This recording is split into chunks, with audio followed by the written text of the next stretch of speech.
The year is 1945. Japan just suffered the unimaginable.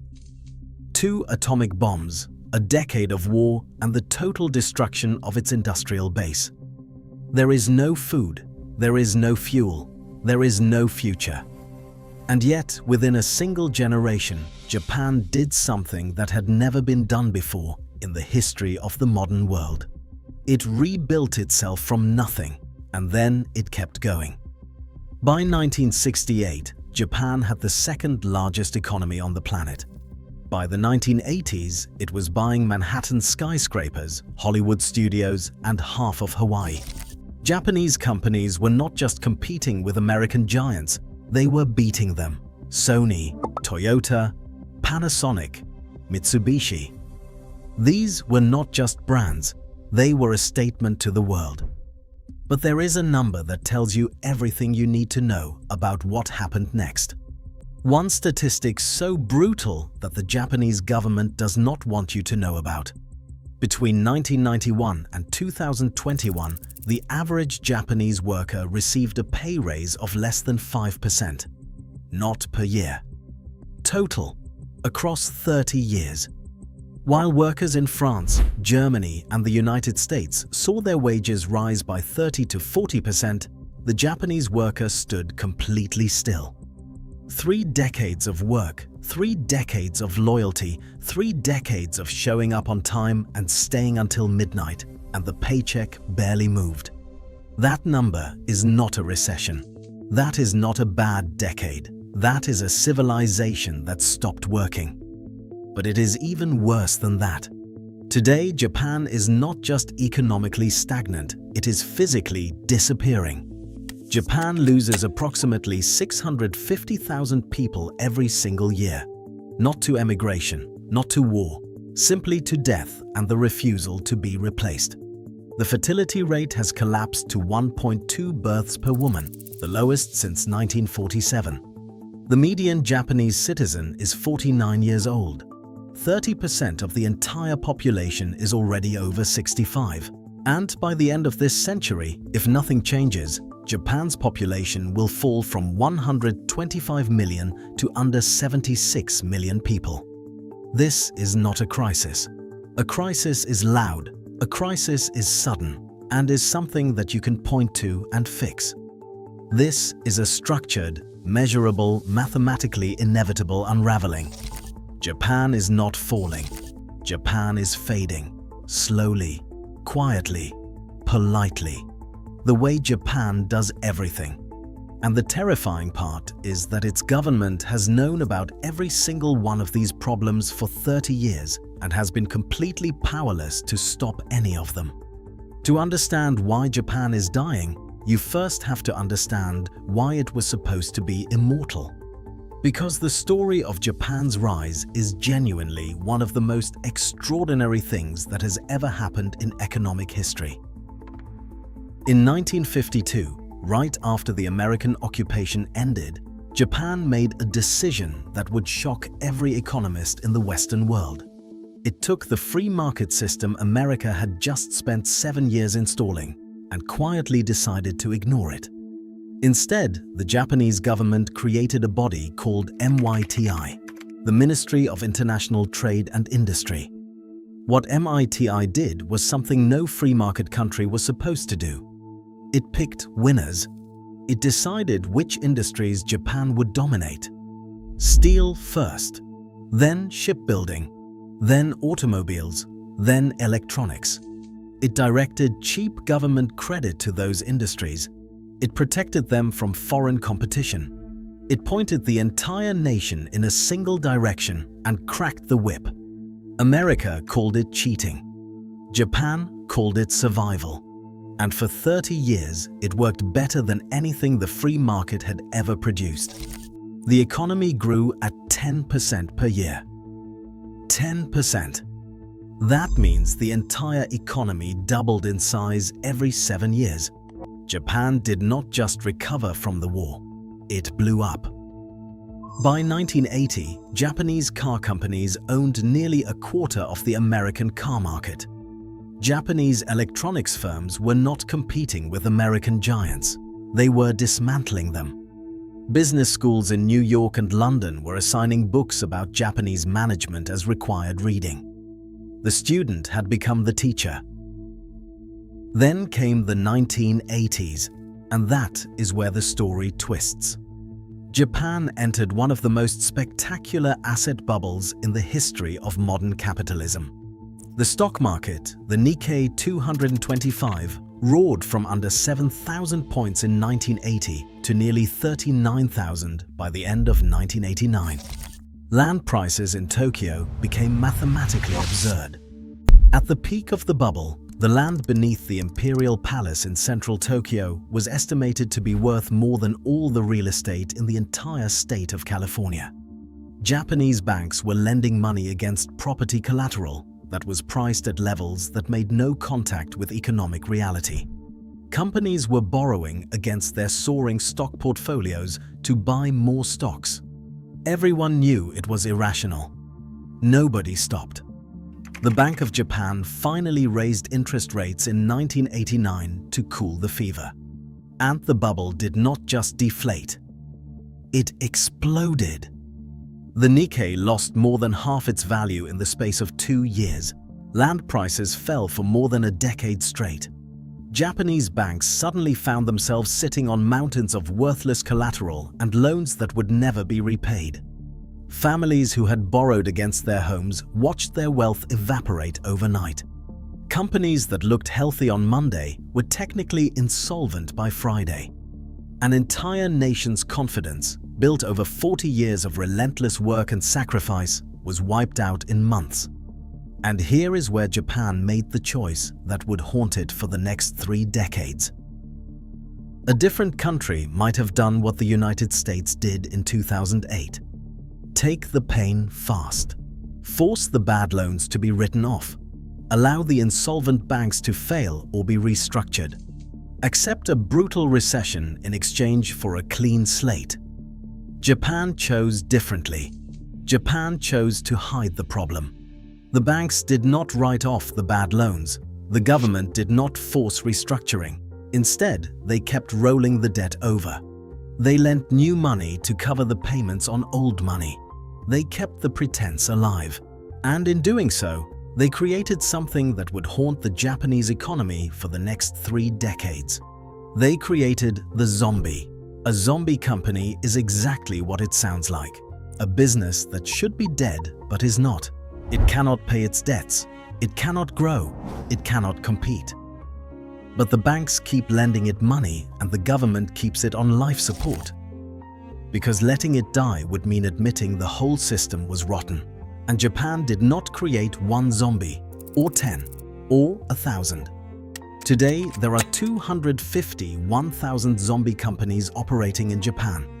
250,000 dead businesses walking around pretending to be alive, consuming the oxygen that healthy companies need to grow, employing workers who could be building something real, blocking the market share that a younger, hungrier competitor should own. This is not a rounding error. This is not a temporary problem. This is the Japanese economy eating itself alive, slowly, quietly, politely. And it gets worse. Because to understand why nobody can pull the plug, you have to understand the Bank of Japan trap. Because this is where the story moves from tragedy to nightmare. Japan's government has been running budget deficits every single year since the early 1990s. 3 decades of spending more than you earn, and the bill has become almost incomprehensible. As of 2025, Japan's national debt stands at approximately 1,324 trillion yen. To put that in a number the human brain can process, Japan's government debt is 235% of its entire annual economic output. The United States, which Americans are constantly told is drowning in debt, has a debt-to-GDP ratio of around 120%. Japan's is nearly double that. It is the highest debt burden of any major economy in human history. Now you might be asking a reasonable question.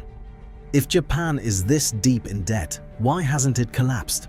Why aren't bond markets in panic? Why isn't Japan Greece? The answer comes down to one crucial fact.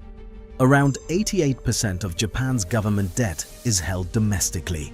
Japanese pension funds own it. Japanese insurance companies own it.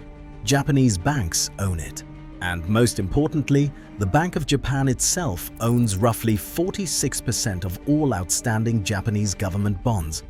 Japan essentially owes most of its debt to itself. As long as Japanese citizens keep saving, and as long as the Bank of Japan keeps buying, Japan can pretend everything is fine. And Japan is very good at pretending.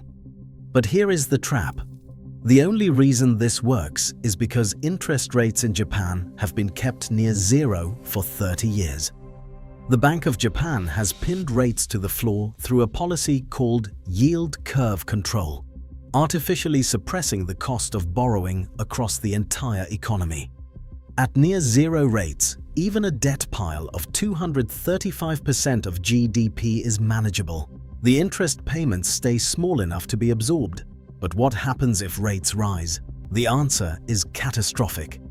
If Japan's borrowing costs were to rise to even a fraction of what other developed economies pay, the interest bill on that 1,324 trillion yen debt would consume the entire government budget. There would be nothing left for hospitals, schools, the military, or pensions.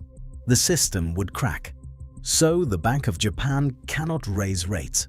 But keeping rates at zero is slowly destroying the yen and eroding the purchasing power of every Japanese household through imported inflation. They are trapped. If they raise rates, the debt explodes. If they keep rates low, the currency weakens, prices rise, and ordinary Japanese people get poorer in real terms. There is no exit. They built a cage 30 years ago, and they have been sitting in it ever since. And while the macroeconomic trap is terrifying in its scale, what is happening at the street level inside Japanese society is in some ways even more alarming. Because the numbers on a spreadsheet are one thing. But Japan is not just losing economic momentum, it is losing people, and it is losing the will to produce more of them. Let us talk about the number that should be on the front page of every newspaper in the world. Japan's fertility rate in 2023 was 1.2 births per woman. Replacement level, the rate needed just to keep the population stable, is 2.1. Japan is not just below replacement, it is in freefall. Births have fallen for 8 consecutive years. In 2024, Japan lost a net 636,000 people in a single year. The 14th consecutive annual decline, and the median age of the country is now 49.4 years. Nearly half the population is approaching or past the traditional retirement age. United Nations projections based on current trajectories suggest Japan's population will fall to around 100 million by 2050 and to under 76 million by the end of the century. That means Japan loses nearly half its people within the lifetimes of children being born today. Think about what that does to a modern industrial economy. Every school, every hospital, every apartment building, every highway, every factory is sized for a country of 125 million people. Japan will have to maintain all of that infrastructure for 76 million. The math of that is ruinous. But to understand why Japanese people are not having children, you cannot just look at economics. You have to look at what is happening to young Japanese people psychologically, because something has broken. Japan has a word, karoshi. It means death by overwork. It is not a metaphor. It is a recognized medical and legal cause of death. Japanese workers die from the combination of stress, sleep deprivation, and the relentless social pressure to sacrifice everything for the company. For decades, this was considered a kind of honor. The Japanese salaryman who stayed until midnight every night, who never took his vacation days, who gave his entire adult life to a single employer, was celebrated as the backbone of the economic miracle. But then the miracle ended. The bubble burst. The promotions stopped. The lifetime employment guarantee quietly evaporated.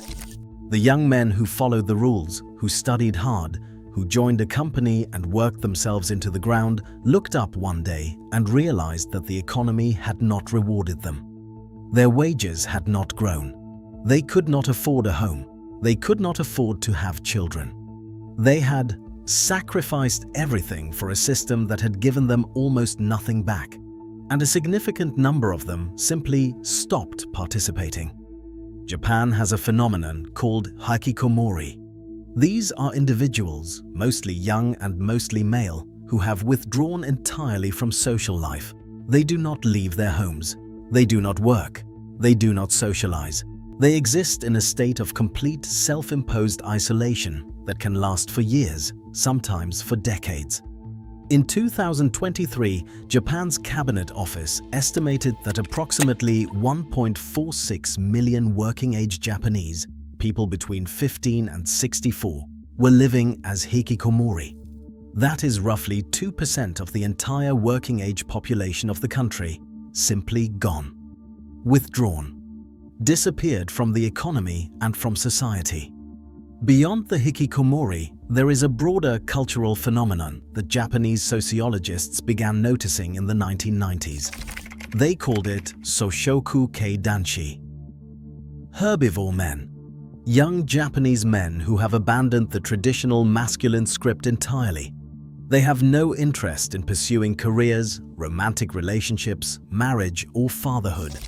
They have looked at what the Japanese economic system demands from men, and they have politely declined. And young Japanese women are doing something parallel. They have looked at what Japanese society expects of them, a career where they will be treated as second class, followed by marriage to a man who works 14 hours a day and is home for 3 hours before bed, followed by the near total burden of raising children with minimal state support. And they have also said no. Not in protest, not loudly, just quietly and permanently. This is not a birth strike in the political sense. There are no signs or marches. It is quieter than that and therefore more permanent. It is millions of individual decisions made privately to opt out of a social contract that has stopped delivering on its promises. And the productivity numbers confirm that even the people who are still showing up to work have partially checked out. Japan's labor productivity per hour worked was measured at $56.80 per hour, worked in 2023, ranking 29th out of 38 OECD member countries. Japan's hourly output is just 58% of the United States. For a country that once made the world afraid of its industrial efficiency, that number is a kind of verdict. In the year 2000, Japanese productivity was around 70% of the American level. By 2010, it had slipped to 65%. Today, it is below 60% and falling. The trend line does not bend back up. There is one more dimension to Japan's decline that does not get enough attention, and that is what is happening beyond its borders. Japan is not just an aging, indebted, depopulating economy. It is an aging, indebted, depopulating economy with a hostile neighbor that is spending more on its military every year. Japan imports nearly all of its energy. Since the Fukushima disaster in 2011, it has had almost no operational nuclear capacity, leaving it entirely dependent on oil and gas shipped through sea lanes that China could theoretically threaten. Japan has a territorial dispute with China over the Senkaku Islands in the East China Sea. It has North Korea firing missiles over its territory with increasing regularity. And it sits within range of the most rapid military buildup in the history of the Asia-Pacific region. For decades, Japan spent roughly 1% of its gross domestic product on defense, one of the lowest ratios of any major nation, because the security treaty between the United States and Japan effectively meant that the United States would be responsible for Japan's survival. Japan knew that if anything serious happened, the American military would respond. But in 2026, that guarantee looks less certain than it has at any point since 1945. Japan is scrambling to raise its defense budget toward 2% of gross domestic product. 2% of a stagnant, debt-ridden, shrinking economy is not the same as 2% of a growing one. Japan is trying to rearm with a defense budget that is being stretched tighter every year as debt servicing costs consume more and more of the government's revenue. An aging island nation that imports all its energy, is surrounded by military threats, carries the world's highest debt burden, and is losing 650,000 people a year is not in a position to project strength. It is in a position to manage decline and hope that nothing goes wrong before it can figure out a soft landing. Now, you might be waiting for the part where I tell you Japan has a plan, where the reform-minded Prime Minister and the bold new policy package ride in to rewrite the math. And there have been attempts. You have heard of Abenomics, the program launched by Prime Minister Shinzo Abe in 2013, named after him. 3 arrows, as it was called. Aggressive monetary easing, fiscal stimulus, structural reform. The Bank of Japan went into overdrive, buying bonds at a scale never seen before, flooding the system with liquidity, pushing interest rates below zero. Stock markets rallied and the yen weakened, which helped exporters. There was genuine excitement that Japan had finally found the formula. But the third arrow, the structural reform, the one that actually required changing how Japan's economy worked at its foundations, never arrived. The zombie companies were not cleaned out. The labor market was not reformed. Immigration was not meaningfully opened. The cultural pressure on young women in the workforce was not addressed. The things that actually needed to change did not change, because changing them would have required taking on the entrenched interests that benefit from keeping the system exactly as it is. The companies that depend on cheap credit. The older generations who depend on the pension and healthcare commitments that consume an ever larger share of the budget. The political establishment that has run Japan almost without interruption since 1955.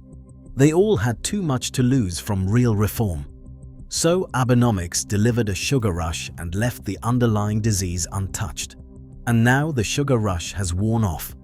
Inflation has returned to Japan, not from growth, but from a weak yen and expensive imports. Real wages are falling. The Bank of Japan is finally, painfully, beginning to raise interest rates from their emergency lows. And as it does, the 251,000 zombie companies that were only surviving because borrowing was essentially free are beginning to feel the pressure. Corporate bankruptcies in Japan jumped by 35% in 2023 alone, the sharpest increase since 1992. That number is going to keep rising as rates edge higher and the life support becomes more expensive. So we return to the question that frames everything. Why will Japan never be rich again? Not because it lacks intelligent people. Japan has some of the most educated, disciplined, and technically skilled citizens on Earth. Not because it lacks technology or infrastructure or institutional capacity. Japan built bullet trains in the 1960s. Its manufacturing standards are still among the finest in the world. Japan will not recover because the problems it faces are not problems that clever policy can solve at this point. The debt is too large to reduce without triggering a crisis. The demographics are too far gone to reverse within a generation. The zombie corporations are too politically protected to be eliminated cleanly. The social withdrawal of its young people is too deep and too rational a response to their circumstances to be reversed by a government advertising campaign. And the Bank of Japan is so deeply committed to keeping the entire system on life support that it cannot make the moves that a genuine recovery would require. Japan is not a country in crisis. It is a country that resolved its crisis 30 years ago by deciding to postpone it forever. And the forever has arrived. In the 1980s, the world looked at Japan with fear. American politicians warned that Tokyo was going to own the American economy by 2020. Business consultants flew to Japan to learn the secrets of its manufacturing genius. Economists debated whether the Japanese model would replace Western capitalism as the dominant economic system of the 21st century. Today, Japan is a beautiful, orderly, extraordinarily civilized country where the trains still run on time, the streets are still clean, and the food is still magnificent. It is one of the most pleasant societies ever constructed by human beings. But pleasantness is not the same as vitality. Orderliness is not the same as growth. And a country where the average citizen is 49 years old, where 1.46 million working-age people have withdrawn from society entirely, where the government owes 235% of everything the economy produces, and where 650,000 more people disappear every year is not a country building towards something. It is a country managing its own ending with exceptional grace and manners. The Japanese miracle lasted 40 years. The slow unwinding has already lasted 30. And the math says it has another 50 years left to run, getting quieter and emptier and more indebted with every passing year, until the island nation that once made the world afraid simply fades from the stage. Not with a crash, not with a revolution, just with a long, dignified, heartbreaking silence.